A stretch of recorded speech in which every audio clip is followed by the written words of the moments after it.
Good morning, everyone. I'm Crystal Limbutay, and my topic for today is all about challenges to digital literacy education.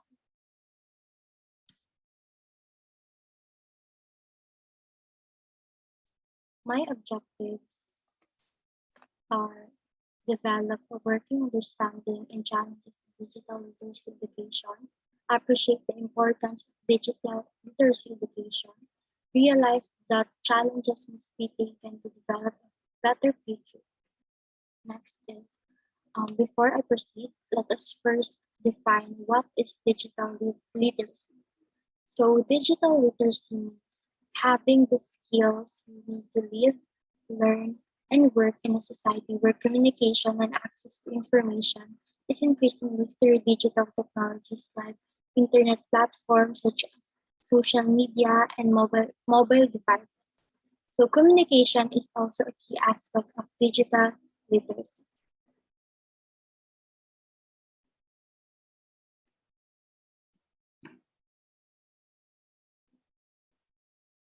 So digital literacy education shares many of the same challenges to media literacy. For example, how should it be taught?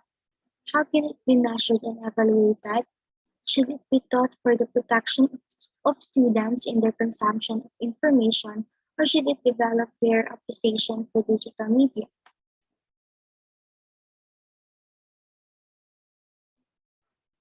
So according to Brown 2017, also noted that despite the global acknowledgement that digital literacy education is a need, there is as of yet no overarching model or framework for addressing all of the skills deemed necessary.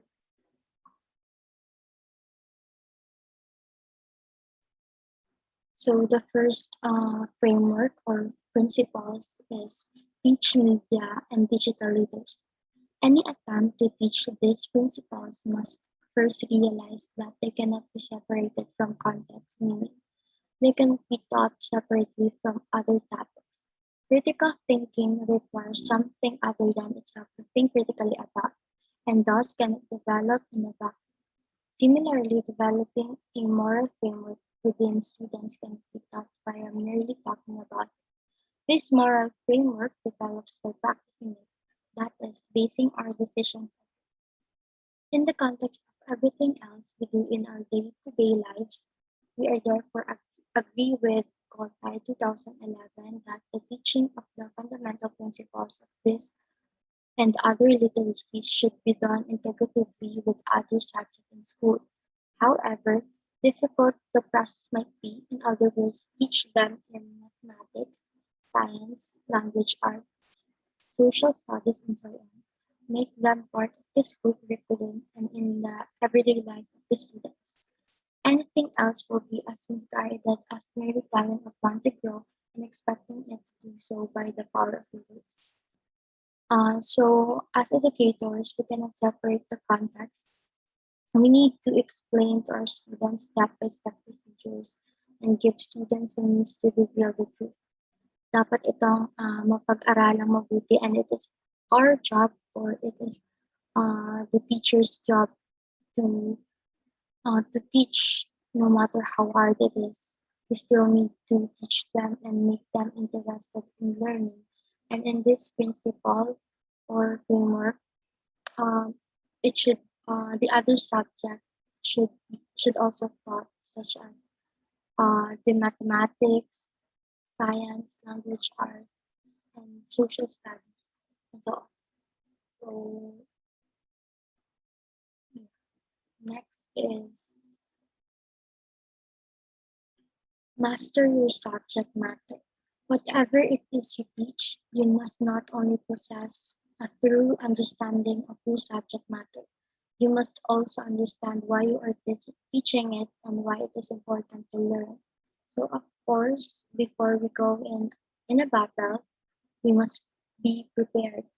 We must be prepared first, and just like in a class, before you talk or face to your students and start teaching them, make sure that you study or master your subject matter so that your discussion will be more effective.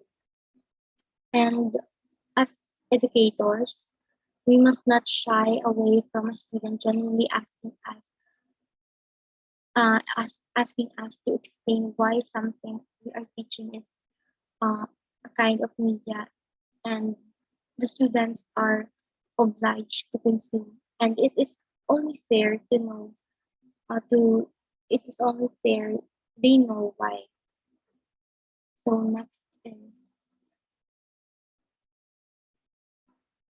so next is think multidisciplinary. How can educators integrate media and digital literacy in a subject as abstract as mathematics? For example, the answer lies in stepping out the pure mathematics mindset and embracing communication as being just as important to math as computation. Once communication is accepted as important, this opens up new venues where the new literacies can be exercised. For example, have students create a web page detailing what systems of linear equations are, why they are important, and the techniques for solving them. Alternatively, they can create poster infographics that explain the same things.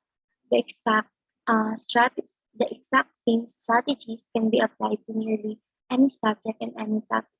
It is just a matter of believing as educators that how we communicate is as important as what we communicate.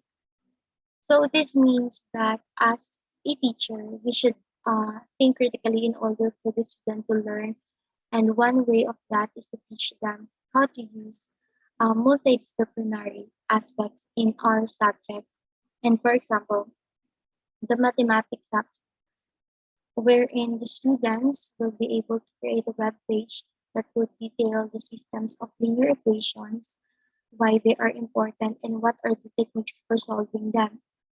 So that's one way of teaching them, and that's a very good idea to think most of the scenario in order to solve different things or different issues in the easiest way possible.